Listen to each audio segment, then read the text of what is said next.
আলাইহিস সালাম যিনি ফেরেশতাদের সরদার নিজের পরকে বিছিয়ে দেয়। যখন ওই ব্যক্তি আলিম হয়ে যায়, রাসূল পাক বলেন আল উলামা ওয়ারাসাতুল আম্বিয়া, যখন সে আলিম হয়ে যায় তখন ওই ব্যক্তি নবীদের ওয়ারিস হয়ে যায়। আমাদের বাপ যখন মারা যায়, বাবার জমির ওয়ারিস আমরা হয়ে যাই। আমার নবীর ইন্তেকালের পর যত দুনিয়াতে হক্কানি আলিম উলামা হবে, সুন্নি আলিম উলামা, ওয়াহাবি নয়। যে রাসূল পাক সাল্লাল্লাহু আলাইহি সাল্লামের ব্যাপারে যার আকীদা খারাপ, সে মুসলমানই নয়। আলিম বলা তো দূরে থাক, সুন্নি আলিম উলামা এরা হচ্ছে নবী পাক সাহিবুল আওলাদ সাল্লাল্লাহু আলাইহি ওয়াসাল্লামের ওয়ারিস।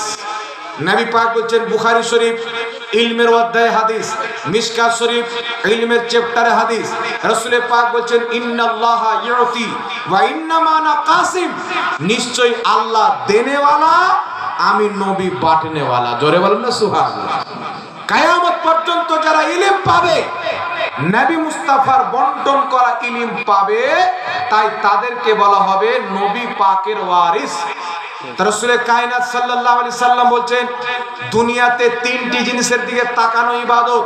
আল্লাহর নবী বলেন একটি হচ্ছে কাবা ঘরের দিকে তাকানো ইবাদত, দ্বিতীয় নাম্বার পিতা মাতার চেহারার দিকে তাকানো ইবাদত, তৃতীয় নাম্বার আলিম ওলামার চেহারার দিকে তাকানো ইবাদত। জোরে বলেন সুবহানাল্লাহ।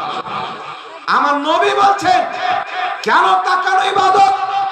তাদের মধ্যে ওই বিদ্যা আছে যে বিদ্যা আল্লাহ আল্লাহর রাসূল কোরআন হাদিসে লিপিবদ্ধ করেছেন। সুবহানাল্লাহ বলতে হবে। নবী পাক সাল্লাল্লাহু আলাইহি সাল্লাম বলেন যে ব্যক্তি আলিমের মজলিসে বসলো, সেই ব্যক্তি যেন কোন নবীর মজলিসে বসলো। কথা বলছেন বাবা? যে মজলিসে কোরআন হাদিসের বয়ান করা হয়, যে মজলিসে আল্লাহ আল্লাহ রাসূলের বাণী বয়ান করা হয়, হক্কানি আলিম বয়ান করে আপনারা শুনেন, সেই মজলিসে বসা মানে রাসূল করিম সাল্লাল্লাহু আলাইহি সাল্লাম বলেন নবীগণের মধ্যে কোন নবীর মাহফিলে সেই ব্যক্তি বসার সওয়াব পাবে। একটু জোরে বলতে হবে সুবহানাল্লাহ। তা আলিম উলামাকে আল্লাহ তাবারক ওয়া তাআলা অনেক ইজ্জত দিয়েছেন, অনেক মর্যাদা দান করেছেন। তার কারণে কিয়ামতের যখন ময়দান হবে, যারা আলিম উলামার সম্মান করেছে, এক লোটা পানি দিয়েছে, কিয়ামতের ময়দানে সেই আলিম এক লোটা পানির বিনিময়ে তার শাফাআত করে জান্নাতে নিয়ে যাবে। উঠান ইবনে মাজাহ শরীফ যে হাদিসকে ইমাম জালালউদ্দিন সিউতি হাসান বলেছেন, লামাযহাবীদের গুরু নাসিরউদ্দিন আলবানী হাদিসটিকে জাল বলেছে, এটা তার জালিয়াতি, তার মিথ্যা তাহকিক। ইমাম জালালউদ্দিন সিউতি লক্ষ লক্ষ হাদিসের হাফিজ, তিনি হাদিসটিকে হাসান বলেছেন। রাসূল পাক বলেন কিয়ামতের ময়দানে তিন শ্রেণীর ব্যক্তি শাফাআত করবে। রাসূল পাক বলেন সর্বপ্রথম নবীগণ শাফাআত করবেন, তারপরে সুম্মাল উলামা, তারপরে আলিমগণ শাফাআত করবেন, সুম্মা শুহাদা, তারপরে শহীদগণ শাফাআত করবে। জোরে বলেন সুবহানাল্লাহ। আপনি যেই দান দিলেন, যাদের বাড়ি খেয়েছে, যারা এদেরকে মহব্বত করেছে, যারা এদেরকে ভালোবেসেছে, কিয়ামতের ময়দানে যখন আলিম উলামাকে আল্লাহ পাক শেষের দিকে শাফাআত করার অনুমতি প্রদান করবেন, আপনি যে আলিমের সাথে সম্পর্ক রেখেছেন, সম্মান করেছেন, ভালোবেসেছেন, তাকে খাইয়ে পড়াশোনা করিয়েছেন, ওই আলিম কিয়ামতের ময়দানে আপনার শাফাআত করবে। এটা আমার নবীর হাদিস, হাদিসটি হাসান, আর হাসান হাদিস ইসলামের দলিল। জোরে বলতে হবে সুবহানাল্লাহ। কথা বুঝতে পেরেছেন কি পারেননি বাবা? রাসূল পাক বলেন তাবরানী শরীফের হাদিস, আমার উম্মতের মধ্যে কিছু এমন লোক হবে তারা এক একটি করে বংশ জান্নাতে নিয়ে যাবে।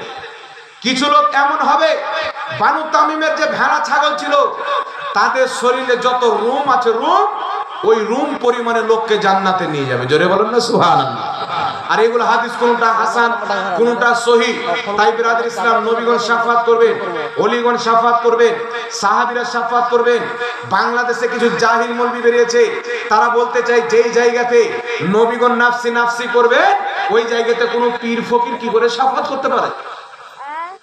যেই জায়গাতে নবীগণ নাফসি নাফসি করবে, সেই জায়গাতে তোমার পীর কি করতে পারবে, তোমার ওলি কি করতে পারবে, তোমার আলিম কি করতে পারবে, তোমার বাবা কি করতে পারবে?